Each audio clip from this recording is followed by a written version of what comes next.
Did you know that the symmetries can be seen in nature? Like this. This is a kind of symmetry.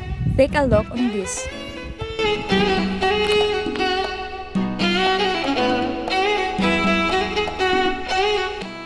Mathematically described wave-rock motion, which refers to the concept of wave function, which describe the position particle in the medium at any time.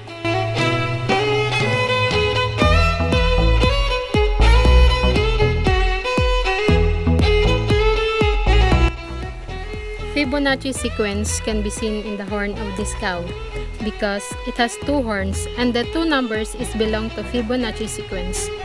Golden ratio also can be seen in the horn of that cow because it forming spiral.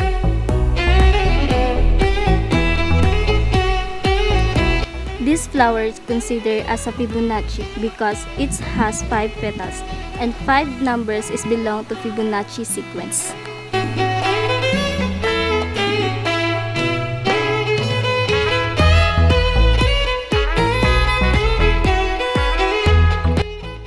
A fractal is a pattern that the laws of nature repeat at different examples. Examples are everywhere in the forest. Trees are natural fractals, patterns that repeat smaller and smaller copies of themselves to create the biodiversity of a forest. Just like this, it is a kind of fractal because when you took a small part in it, it still looks the same as a whole.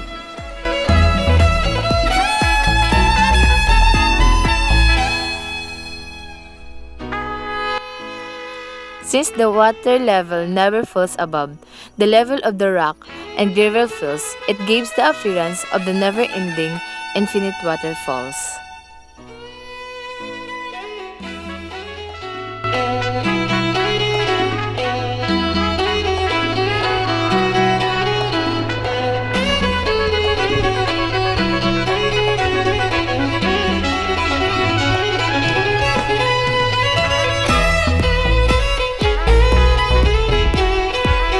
Shell fossils with a Fibonacci sequence you can see as the shell growth Fibonacci spirals was formed. This Fibonacci appears in the smallest to the largest object in nature. It is a way for information to flow in a very efficient manner. This representation may seem arbitrary to its application in the natural world. Shell can finally see the existence of Fibonacci numbers in nature.